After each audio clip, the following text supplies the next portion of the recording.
नमस्कार, चार का चक्रव्यूह देख रहे हैं आप। मैं हूं आपके साथ राधिका राज।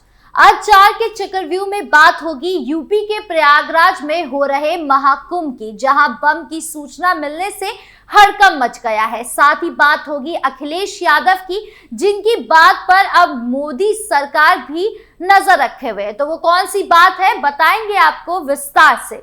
फिर बात होगी मिल्कीपुर की सियासत की, जहां बीजेपी नेता की हालत बिगड़ रही है। और आखिरी में बात होगी सीएम योगी की, जिन्होंने विपक्ष के हर सवाल पर बुलडोजर चला दिया है। तो चलिए शुरू करते हैं चार का चक्रव्यूह। पहली खबर महाकुंभ से जुड़ी है। महाकुंभ के सेक्टर 18 में बम होने की सूचना से शुक्रवार को पुलिस और सुरक्षा एजेंसियों में हड़कंप मच गया। ये सूचना एक सफाई कर्मी को दोपहर करीब 2 बजे फोन कॉल के जरिए मिली, जिसमें धमकी दी गई कि सेक्टर 18 में विस्फोट हो सकता है। कॉल मिलते ही पुलिस और अन्य सुरक्षा एजेंसियों सक्रिय हो गई। सूचना की गंभीरता को देखते हुए bomb disposal squad, dog squad और पुलिस ने महाकुंभ क्षेत्र में सघन तलाशी अभियान चलाया। सेक्टर 18 के साथ साथ आसपास के इलाकों में भी छानबीन की गई। हालांकि 10 घंटे तक चले इस सर्च ऑपरेशन के बाद भी किसी प्रकार का बम या विस्फोटक सामग्री नहीं मिली। पुलिस के अनुसार धमकी भरी ये कॉल प्रॉक्सी सर्वर के जरिए दी गई है, जिससे कॉलर को ट्रेस करने में समय लग रहा है। डीआईजी वैभव कृष्ण ने बताया कि फोन करने वाले का पता लगाया जा रहा है और उसे जल्द गिरफ्तार किया जाएगा। इसी बीच रक्षा मंत्री राजनाथ सिंह का प्रयागराज दौरा भी तय था। उन्होंने संगम में स्नान करने के बाद सेना के अधिकारियों के साथ बैठक की। उनके आगमन से पहले महाकुंभ क्षेत्र और पूरे शहर में सुरक्षा को और कड़ा कर दिया गया। सेना के जवानों की तैनाती की गई और संदिग्ध व्यक्तियों की धरपकड़ तेज कर दी गई है। तलाशी अभियान के दौरान 18 संदिग्धों को हिरासत में लिया गया। इनमें से कुछ के पास आधार कार्ड नहीं थे, जबकि कुछ सही जानकारी नहीं दे सके। महाकुंभ के दौरान किसी भी खतरे से निपटने के लिए प्रशासन ने सुरक्षा के साथ यातायात व्यवस्था को भी दुरुस्त किया है। कुछ मार्गों पर ट्रैफिक डायवर्जन लागू किया है। महाकुंभ के दौरान इस तरह की घटनाओं से बचने के लिए प्रशासन ने श्रद्धालु और आम जनता से सतर्क रहने और संदिग्ध गतिविधियों की सूचना तुरंत पुलिस को देने की अपील की है। बता दें कि ये पहली बार नहीं है जब महाकुंभ को धमकी मिली हो।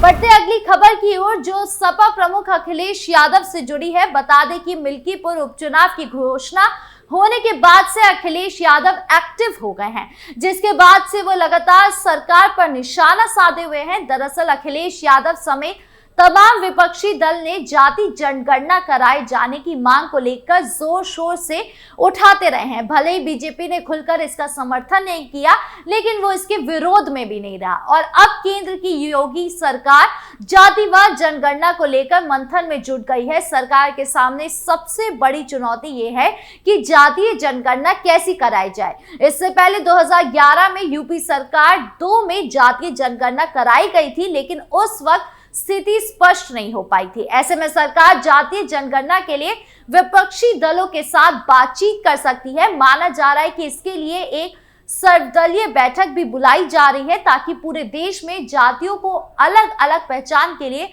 कोई सटीक फॉर्मूला तैयार कर सकते हैं। लेकिन अभी तक ऐसा कोई फॉर्मूला नहीं है जिससे जातियों की पहचान की साफ तौर पर गणना हो सके। 2011 में हुई जातीय जनगणना के दौरान लोगों की सामाजिक, आर्थिक और जातीय जनगणना के आंकड़े जुटाने की कोशिश की गई थी। इसमें लोगों को अपनी जाति बताने का अवसर दिया गया था। इस गणना के दौरान लोगों ने अपनी अपनी जातियां बताई।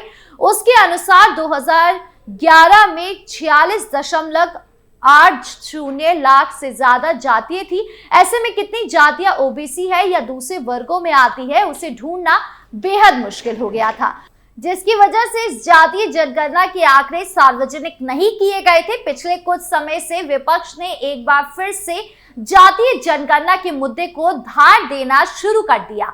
सपा, कांग्रेस समेत तमाम राजनीतिक दल इस मुद्दे पर एकजुट होते दिखाई दे रहे हैं, जिसके बाद सरकार इस ओर आगे कदम उठाने पर विचार कर रही है। लेकिन सबसे बड़ी दिक्कत यही है कि इसकी गणना के लिए कोई उचित फॉर्मूला तय नहीं हो पा रहा है। जातियों की पहचान अगर सरनेम के आधार पर की जाए तो इसमें भी सबसे बड़ी समस्या ये है कि कई लोगों ने सरनेम भी कंफ्यूजन बढ़ाते हैं। कुछ लोग अपने गांव, पिता या अन्य दूसरे तरह के सरनेम रखते हैं।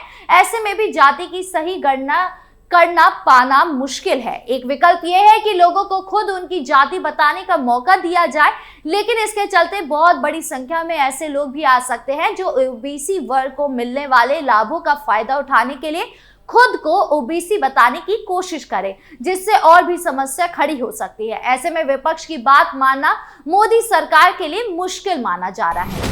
खबर में अब मिल्कीपुर की होगी। विधानसभा उपचुनाव में मिल्कीपुर विधानसभा क्षेत्र से टिकट नहीं मिलने पर नाराज बीजेपी नेता राधेश्याम त्यागी की जनसंपर्क के दौरान तबियत बिगड़ गई।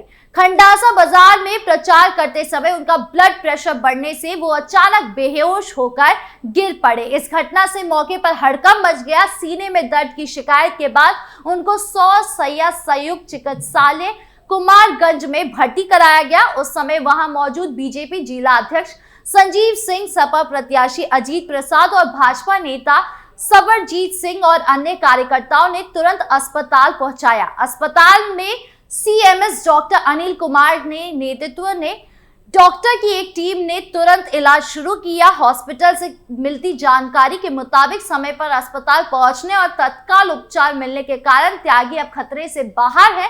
डॉक्टरों के मुताबिक फिलहाल उनकी स्थिति में सुधार हो रहा है। विशेषज्ञों ने उन्हें कुछ दिनों तक आराम करने और मानसिक तनाव से बचने की सलाह दी है। डॉक्टरों के अनुसार बहुत ज्यादा मानसिक तनाव और शारीरिक थकान होने के कारण उनकी तबियत बिगड़ गई थी। सूत्रों के मुताबिक राधेश्याम त्यागी मिल्कीपुर उपचुनाव में बीजेपी टिकट के प्रबल दावेदार थे, लेकिन पार्टी ने किसी अन्य उम्मीदवारों को टिकट दिया था, जिसके चलते वो काफी परेशान थी। इसी मानसिक तनाव के चलते उनकी तबियत बिगड़ गई। बीजेपी नेता की तबियत बिगड़ने की जानकारी के बाद बीजेपी के जिला अध्यक्ष संजीव सिंह समेत कई नेताएं अस्पताल पहुंचे और उनके स्वास्थ्य की जानकारी ली। समाजवादी पार्टी के प्रत्याशी अजीत प्रसाद, जो सपा सांसद अवधेश प्रसाद के बेटे हैं, उन्होंने भी समर्थकों के साथ अस्पताल जाकर त्यागी और उनके परिवार से मुलाकात की। उन्होंने उनके जल्द स्वस्थ होने की कामना की। साथ ही बड़ी संख्या में पार्टी के सदस्य अस्पताल पहुंचे और त्यागी के शीघ्र ठीक होने की प्रार्थना कर रहे हैं। खबरों के अंत में अब बात सीएम योगी के धुआंधार बयानों की। दरअसल उत्तर प्रदेश के मुख्यमंत्री योगी आदित्यनाथ ने 17 जनवरी को अपने आवास पर पत्रकार संवाद में कई सवालों के जवाब दिए। इस दौरान सीएम योगी ने कांग्रेस सांसद राहुल गांधी और प्रियंका गांधी के कुंभ में आने के सवाल पर कहा कि जिसकी जितनी श्रद्धा आए हम स्वागत के लिए तैयार हैं। सीएम योगी ने कहा, मौनी अमावस्या पर 10 करोड़ और बसंत पंचमी पर उससे भी अधिक लोग प्रयागराज कुंभ में आएंगे। इसके लिए प्रशासन तैयार है। काशी, अयोध्या में भी कुंभ की वजह से श्रद्धालु बड़ी संख्या में आ रहे हैं। मकर संक्रांति पर अयोध्या में 15 लाख लोगों ने रामलला के दर्शन किए, लेकिन कोई अव्यवस्था नहीं हुई। उन्होंने कहा कि प्राण प्रतिष्ठा के बाद 23 जनवरी को 5 लाख लोग अयोध्या पहुंचे थे। वहां स्थिति अनियंत्रित हो गई थी, तो मुझे खुद अयोध्या स्थित संभालने जाना पड़ा था, लेकिन अब हमारा इंतजाम पर्याप्त है। इसके साथ ही सीएम योगी ने सपा प्रमुख अखिलेश यादव के गंगा स्नान पर कहा, अच्छा है, सबको करना चाहिए, बढ़िया है, करना ही चाहिए। मुख्यमंत्री ने कहा कि पिछले सरकारों में, खासकर 2013 में ही जब कुंभ हुआ तो श्रद्धालुओं के लिए सरकार की तरफ से नाम पात्र की व्यवस्था होती थी, श्रद्धालु परेशान होते थे, लेकिन इस बार सरकार ने पूरा इंतजाम किया है। साल 2013 में जब मॉरिशस के प्रधानमंत्री आए थे तो उन्होंने गंदगी देखना, लेकिन 2019 में आए तो उन्होंने कुंभ बिल्कुल स्वच्छ नजर आया और खुश दिखे। वो श्रमिक वहां काम कर रहे हैं और उनके परिवारों को आवास और उनके बच्चों को पढ़ाने की व्यवस्था भी सरकार की तरफ से की गई है। सीएम योगी के बयान पर फिलहाल विपक्ष शांत है, लेकिन ये देखने वाली बात होगी कि विपक्ष का क्या पलटवार रहता है।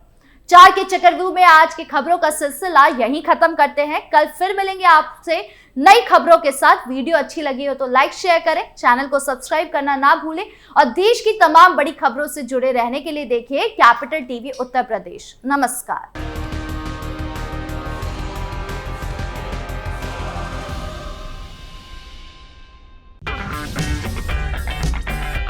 अगर आपको हमारा वीडियो पसंद आया हो तो इसे लाइक करें, हमारे चैनल को सब्सक्राइब करें और हाँ, बेल आइकन दबाना ना भूलें ताकि आप तक हमारे वीडियो की नोटिफिकेशन पहुंचती रहे। आप अपना सुझाव हमें कमेंट बॉक्स में दे सकते हैं। हमारे साथ जुड़ने के लिए शुक्रिया।